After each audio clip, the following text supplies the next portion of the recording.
ক কি খাবি নগেন? নগেন নগেন কচোন ক কি খাবি তই? কিবা এটা অৰ্ডাৰ কৰ আৰু যি হ'লেও হ'ব, যি হ'লেও খায়ে দিম। কি অকল মোবাইলটোকে পিটিকি থাক? কি ওলাই আনো তাত ইমানকে? ফেচবুকটো চাই আছো বুজিছ, এইকেইদিন ফেচবুক গৰম হৈ আছে। জুবিন দাৰ বিতৰ্ক খুব চলিছে, তই পাইছনে নাই? তইতো জানই মই এইবোৰ ব্যৱহাৰ নকৰোঁ। কালি পেপাৰত পাইছিলোঁ অলপ, এতিয়া তই কচোন জুবিন দাই কোনটো কথাতনো বিতৰ্ক কৰিবলগীয়া হ'ল? আমাৰ জুবিন দা মুখ্যমন্ত্ৰী ঘৰলৈ গৈছিলে যে, সেইকাৰণে। কাৰণ আন্দোলনৰ সময়ত আন্দোলন কৰি এতিয়া আকৌ সেই মুখ্যমন্ত্ৰীৰ লগতে ঘৰত গৈ মিটিং কৰাটো সদন নহ'ল। তই কি বুলি ভাব কথাটো? মোৰ মতেতো এয়া বিতৰ্ক কৰিবলগীয়া কোনো কথাই নহয়। কাৰোবাৰ ঘৰলৈ যোৱা নোযোৱাটো তেওঁৰ ব্যক্তিগত কথা, আৰু তেওঁৰ বিৰুদ্ধে সমাজৰ লোকে আন্দোলন কৰিছে, সমাজৰ হৈ তেওঁৰ বিৰুদ্ধে মাত মাতিছে। সেই বুলি তেওঁৰ লগত ব্যক্তিগতভাৱে বেয়া নহ'বও পাৰে। সেই কথাতে তেওঁক ব্যক্তিগতভাৱে সমালোচনা কৰাটো ভাল হোৱা নাই। মই ভাবোঁ জুবিন দা এজন ভাল মানুহ। আমাৰ দৰে তেওঁ তথাকথিত সুবিধা পাতি হোৱা হ'লে অসমৰ ৰাজনীতিত দপদপাই ফুৰিব পাৰিলেহেঁতেন, কিন্তু তেওঁ সেয়া নকৰি আমাৰ ডেকা চামৰ বাবে কাম কৰি গৈছে।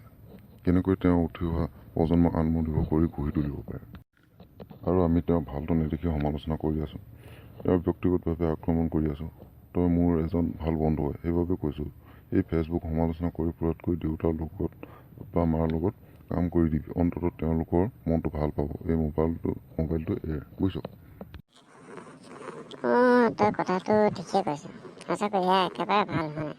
মই জুবিন দাক ব্যক্তিগতভাৱে বিৰাটেই ভাল পাওঁ, কিন্তু এই ফেচবুকত পঢ়ি দেখি মই তথাকথিত সস্তীয়া বুদ্ধিজীৱী হ'বলৈ ওলাইছিলোঁ। আজিৰ পৰা মোবাইল ফোন কৰাৰ বাহিৰে বেলেগ একো নকৰিম। মোবাইলটো ঘৰতে থৈ দিব লাগিব, ফোনহে কৰিম অকল। ঠিকেই, তই যে বুজি পালি। মই সেইবাবে এইবোৰ ব্যৱহাৰ নকৰোঁ।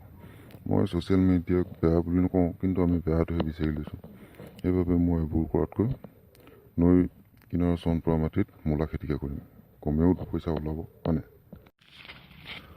আৰু এটা কথা কি জানো, এজন ভাল মানুহক সমালোচনা কৰি তেওঁৰ কিছু সময়ৰ বাবে নিৰাশ কৰিব পাৰি, কিন্তু তেওঁৰ ব্যক্তিত্ব সলনি কৰিব নোৱাৰে।